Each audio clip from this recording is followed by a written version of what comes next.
Now I shall place before you one example and वो example को आप जज करके बताओगे वो एग्जाम्पल से आने वाला इनकम एग्रीकल्चरल इनकम कंसिडर करोगे कि नॉन एग्रीकल्चरल इनकम कंसिडर करोगे।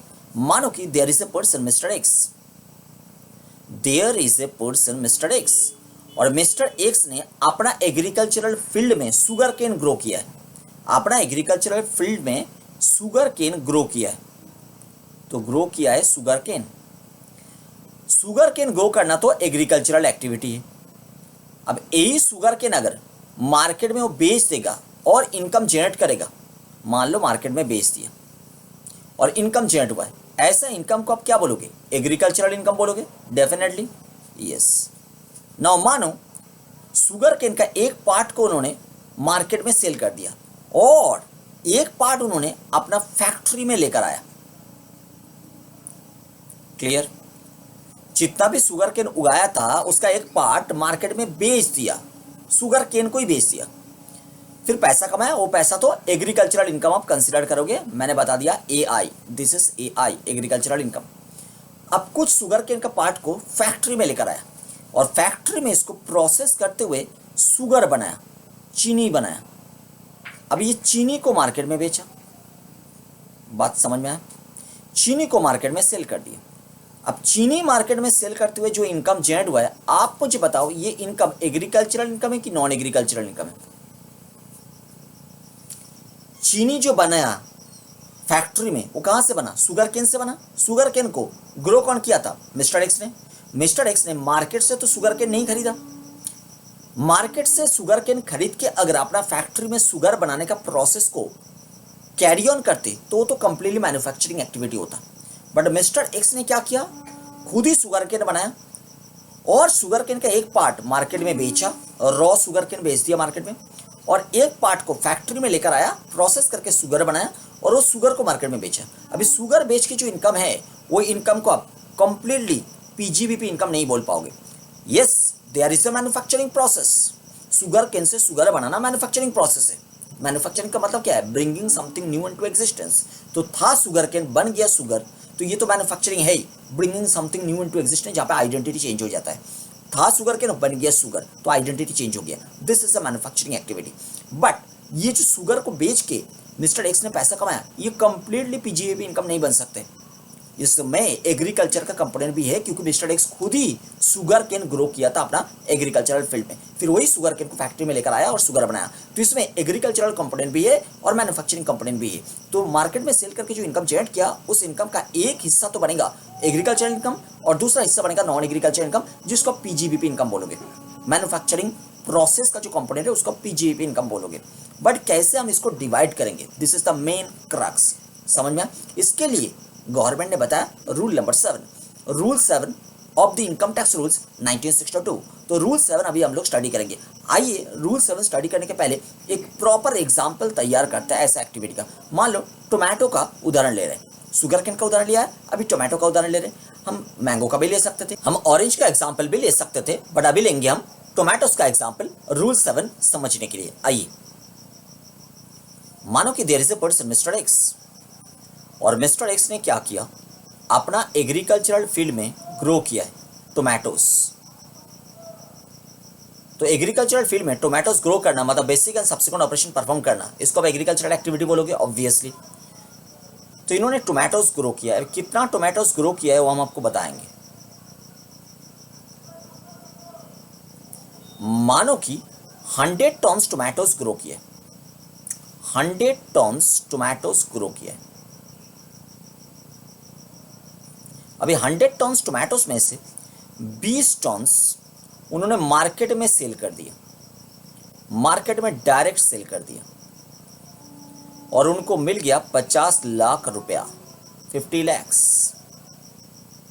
बात समझ में आया? उन्होंने 80 टन्स टोमेटोस को अपना फैक्ट्री में लेकर आया, क्योंकि उनका सॉस बनाने का फैक्ट्री है, टोमेटो सॉस बनाएंगे, इसलिए टोमेटोस को फैक्ट्री में लेकर आया। अब मुझे बताओ, ये 80 टन्स टोमेटोस अगर फैक्ट्री में लेकर ना आकर उन्होंने डायरेक्टली इसको भी मार्केट में बेच देते तो कितना कमाई हो सकता था 80 टन्स टोमेटोस से? आप क्या बताओगे? अब बताओगे सर 20 टन टोमेटो बेच के अगर 50 लाख रुपया आ रहे तो 80 टन टोमेटोज बेच के कमाई हो सकता था कितना, वो हम यूनिटरी मेथड से बता देंगे ऑब्वियसली। तो बता दो कितना आ सकता था, आप क्या बताओगे सर? 200 लैक्स आ सकता था, राइट करेक्ट, 200 लैक्स आ सकता था अगर 80 टन टोमेटोज को फैक्ट्री में यूज ना करके मार्केट में डायरेक्टली बेच देते तो। इसका मतलब क्या बन गया? इसका मतलब बन गया ये जो 200 लैक्स है this is the market value of 80 ton tomatoes. क्योंकि अगर मिस्टर एक्स अपना एग्रीकल्चर फील्ड में टोमेटोज ग्रो ना करके मार्केट से 80 टन टोमेटोज खरीदते थे अपना फैक्ट्री में सॉस बनाने के लिए, तो मिस्टर एक्स को 200 लैक्स एक्सपेंडिचर इनकर करना पड़ता। बात समझ में आ रहा है? परचेज करना पड़ता टोमेटोज 200 लैक्स का।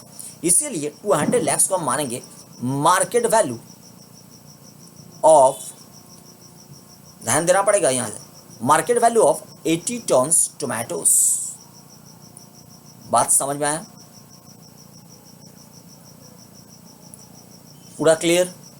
Now mister X 80 ton tomatoes को अपना फैक्ट्री में प्रोसेस करके जो टोमेटो सॉस बनाया उस सॉस को मार्केट में बेच के कितना पैसा कमाया उसका इंफॉर्मेशन हम आपको प्रोवाइड कर रहे हैं। आओ, तो फैक्ट्री में जो टोमेटो सॉस बना, टोमेटो सॉस,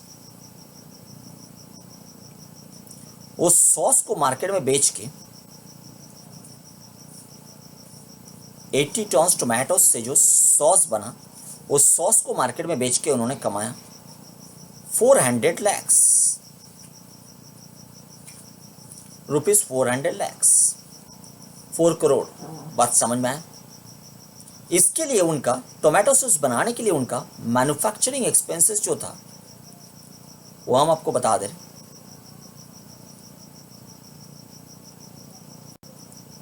वो था मानो कि 20 लैक्स। बात क्लियर? कल्टीवेशन एक्सपेंसेस जो था वो मानो ग्रो करने के लिए जो कल्टीवेशन एक्सपेंसेस था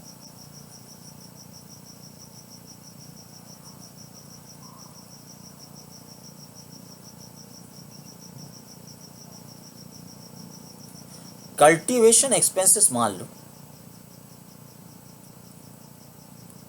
30 लैक्स का था। बात यहां तक क्लियर है? अभी आप लोग क्या करोगे, एग्रीकल्चरल इनकम कितना है वो डेराइव करोगे। अब बताओ मुझे एग्रीकल्चरल इनकम कितना आप डेराइव कर पाओगे? एआई मतलब एग्रीकल्चरल इनकम, एआई कितना होगा?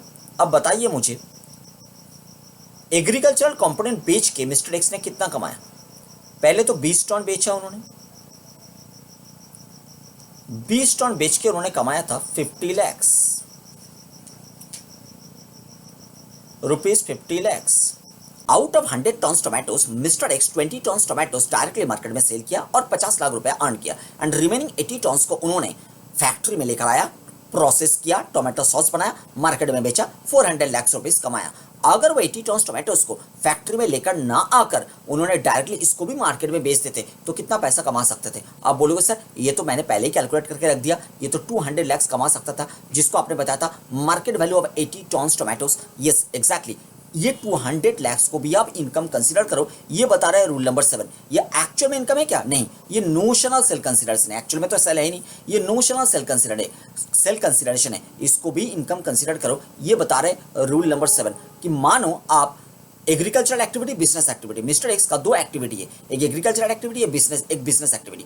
तो एग्रीकल्चरल एक्टिविटी से अगर सेल होकर बिजनेस एक्टिविटी में एग्रीकल्चरल प्रोड्यूस आते 80 टन टोमेटोज, तो एग्रीकल्चरल एक्टिविटी को कितना पैसा मिल सकता था? आप बोलोगे सर 200 लाख मिल सकता था 80 टन टोमेटोज के लिए, उसको इनकम कंसिडर करो एग्रीकल्चरल एक्टिविटी के लिए। बस समझ में आ रहा है? तो हम यहाँ पे लिख रहे हैं 80 टन्स, ये जो 80 टन्स है ना ये नोशनल कंसिडरेशन है, ये एक्चुअल कंसिडरेशन नहीं है। 20 टन्स का जो है वो तो एक्चुअल कंसिडरेशन है, बट 80 टन्स का जो वैल्यू हम लिख रहे हैं this is not actual consideration, this is notional consideration.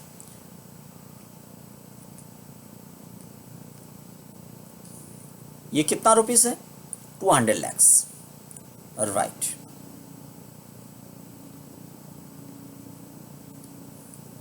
Very good. अब मुझे बताओ, तो एग्रीकल्चरल एक्टिविटी का ग्रॉस इनकम कितना कंसिडर हो रहा है? अब बताओगे सर 250 लैक्स, ये तो ग्रॉस है ना, ये नेट नहीं है। हम लोग तो नेट निकालने के लिए जा रहे हैं, और नेट निकालने के लिए ग्रॉस से एक्सपेंसेस को लेस करना पड़ेगा। एक्सपेंसेस लेस करने का मतलब यहाँ पे कौन सा एक्सपेंसेस है? Cultivation expenses. तो चलो कल्टीवेशन एक्सपेंसेस को लेस करते हैं। लेस कल्टीवेशन एक्सपेंसेस, सी मतलब कल्टीवेशन एक्सपेंसेस कितना? अब बताओ कल्टीवेशन एक्सपेंसेस मैंने कितना लिया था? 30 लाख रुपीस लिया था। ये 30 लाख रुपीस जो मैंने लिया था, ये इंटायर 30 लाख रुपीस लेस करो। इंटायर 30 लाख रुपीस को अब लेस कर दो कल्टीवेशन एक्सपेंसेस के रूप में। तो जो नेट इनकम बना वो है 220 लैक्स। ये 220 लैक्स को आप एग्रीकल्चरल इनकम कंसीडर करो। बात क्लियर है? तो सर पीजीबीपी इनकम कितना बनेगा? नॉन एग्रीकल्चरल इनकम कितना बनेगा? चलो बनाता है उसको भी। एक पीएल अकाउंट बनाओ, पीजीबीपी के लिए एक पीएल अकाउंट बनाओ। नहीं तो स्टेटमेंट फॉर्मेट में भी आप बना सकते थे, कोई दिक्कत नहीं है। बाय सेल बोलो। पीएल अकाउंट इसलिए बना रहे हैं क्योंकि अकाउंट्स के साथ आपका ज़्यादा रिलेशन है, तो समझ में ज़्यादा आएगा। सेल, सेल कितना है? टोमेटो सॉस बना के कितना सेल हुआ? कंसिडरेशन कितना मिला है? 400 लैक्स।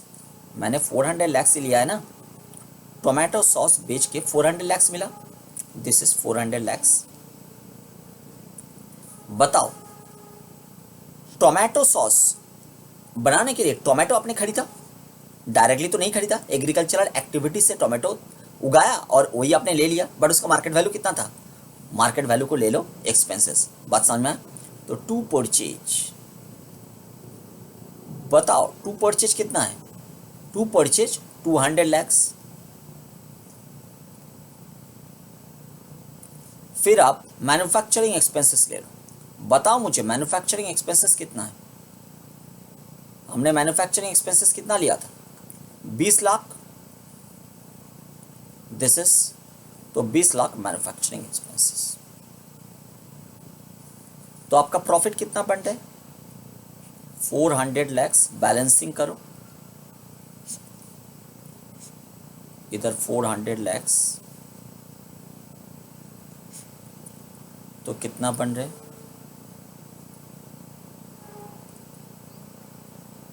बात क्लियर? 180 lakhs net profit. बात क्लियर पूरा? तो 180 लैक्स को आप पीजीबीपी इनकम बनोगे। PGBP income 180 lakhs and agricultural income 220 lakhs. बात क्लियर हो रहा है? नाउ ये जो प्रोसेस मैंने सीखा है, ये प्रोसेस एप्लीकेबल होगा हर एक एग्रीकल्चरल प्रोड्यूस के लिए जहां पे ग्रोइंग एंड मैन्युफैक्चरिंग इन्वॉल्व है, except rubber, coffee, tea. Rubber, coffee, tea के लिए जो प्रोसेस मैंने एक्सप्लेन किया वो एप्लीकेबल नहीं होगा। मतलब रबर, कॉफी, टी के ऊपर रूल 7 एप्लीकेबल नहीं होता है। Rule 7 other than rubber, T and coffee वाला प्रोड्यूस के ऊपर, other than rubber, T and coffee वाला प्रोड्यूस। तो रबर, टी, कॉफी वाला प्रोड्यूस को छोड़ के बाकी कोई एग्रीकल्चरल प्रोड्यूस है जिसमें ग्रोइंग एंड मैन्युफैक्चरिंग इन्वॉल्व है, उसमें ये प्रोसेस एप्लीकेबल होगा रूल 7 वाला, जो मैंने आपके सामने एक्सप्लेन किया है। बात समझ में आ रहा है? अभी हम लोग सीखेंगे रबर, टी एंड कॉफी वाला को, मतलब रूल 7 हो गया। अभी सीखेंगे 7A, 7B and rule 8। Rule 7A, rule 7B and rule 8। बात क्लियर?